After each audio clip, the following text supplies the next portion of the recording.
തദ്ദേശ തെരഞ്ഞെടുപ്പിൽ LDFന് തിളക്കമാർന്ന വിജയം. ഇടതുതരംഗം ജനപക്ഷമായപ്പോൾ എങ്ങും ആഹ്ലാദ പ്രകടനം തുടരുന്നു. കണ്ണൂർ ജില്ലാ പഞ്ചായത്തിൽ LDFനാണ് വിജയം. തെരഞ്ഞെടുപ്പ് നടന്ന 23 ഡിവിഷനുകളിൽ 16-ൽ LDFും 7-ൽ UDFും വിജയിച്ചു. ആകെയുള്ള 71 ഗ്രാമപഞ്ചായത്തുകളിൽ 56-ലും LDF വിജയിച്ചു. മലയോര മേഖലയിലെ 5 പഞ്ചായത്തുകൾ UDFിൽ നിന്ന് പിടിച്ചെടുത്തു. മുഴുവൻ സീറ്റുകളിലും LDF വിജയിച്ച പഞ്ചായത്തുകൾ 11ആയി ഉയർന്നു.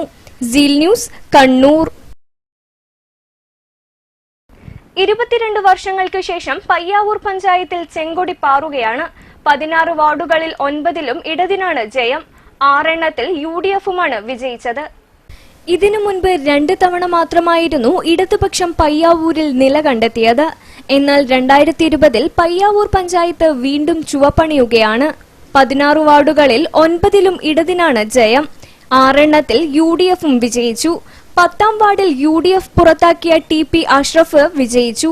ഇടതുപക്ഷം സ്വപ്നം കാണാതിരുന്ന 13-ാം വാർഡ് വെമ്പുവയിൽ അപ്രതീക്ഷിതമായി അട്ടിമറി ജയം കൈവരിക്കുകയായിരുന്നു രൂപേഷ് EN എന്ന ഇടതു സ്വതന്ത്രൻ. കഴിഞ്ഞ പഞ്ചായത്ത് പ്രസിഡന്റായിരുന്ന ഡെയ്സി ചിറ്റുപറമ്പിലിന്റെ വാർഡായിരുന്നു വെമ്പുവ എന്നതും ശ്രദ്ധേയമാണ്. Seal news, Sreekandapuram. പയ്യാവൂരിൽ കോൺഗ്രസ് നേതൃത്വത്തിന്റെ കുഴപ്പം കൊണ്ടാണ് ഭരണം നഷ്ടപ്പെട്ടതെന്ന് സ്വതന്ത്ര സ്ഥാനാർത്ഥിയായി മത്സരിച്ച TP അഷ്റഫ്. ജയിച്ചെങ്കിലും ഇടതുപക്ഷത്തേക്കില്ല എന്നും അഷ്റഫ് പറഞ്ഞു.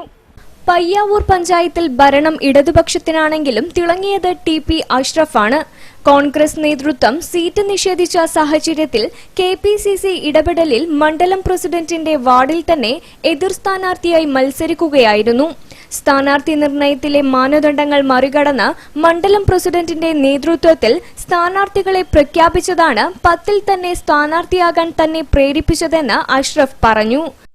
അതായത് KPCCയുടെ മാനദണ്ഡം ലംഘിച്ച് സ്ഥാനാർത്ഥി നിർണയം നടത്തിയ ഏകപക്ഷീയമായി, അതായത് സമവായ കമ്മിറ്റി ചേരാതെ ഏകപക്ഷീയമായി മണ്ഡലം പ്രസിഡന്റ് ഗ്രൂപ്പ് യോഗം വിളിച്ച് സ്ഥാനാർത്ഥി നിർണയം നടത്തിയതിലുള്ള പ്രതിഷേധമായിട്ടാണ് മണ്ഡലം പ്രസിഡന്റ് മത്സരിക്കുന്ന വാർഡിൽ തന്നെ ഞാൻ പോയി മത്സരിക്കാൻ തീരുമാനിച്ചത്.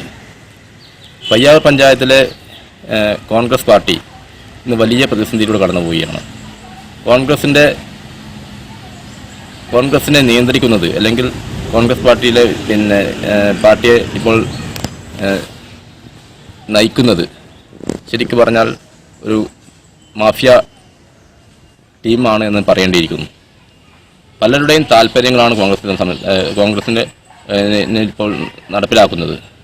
യഥാർത്ഥ കോൺഗ്രസ് പ്രവർത്തകരുടെയോ ജനങ്ങളുടെയോ ആഗ്രഹത്തിനനുസരിച്ച് പ്രവർത്തിക്കാൻ മണ്ഡലം പ്രസിഡന്റിന് കഴിയുന്നില്ല എന്നുള്ളതാണ് യാഥാർത്ഥ്യം. അദ്ദേഹം ഒരു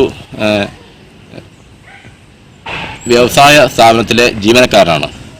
ആ വ്യവസായ സ്ഥാപനത്തിൻ്റെ താല്പര്യം സംരക്ഷിക്കുക എന്നത് മാത്രമായി അദ്ദേഹത്തിൻ്റെ രാഷ്ട്രീയ പ്രവർത്തനം മാറിയിരിക്കുന്നു എന്നുള്ളതാണ് യാഥാർത്ഥ്യം.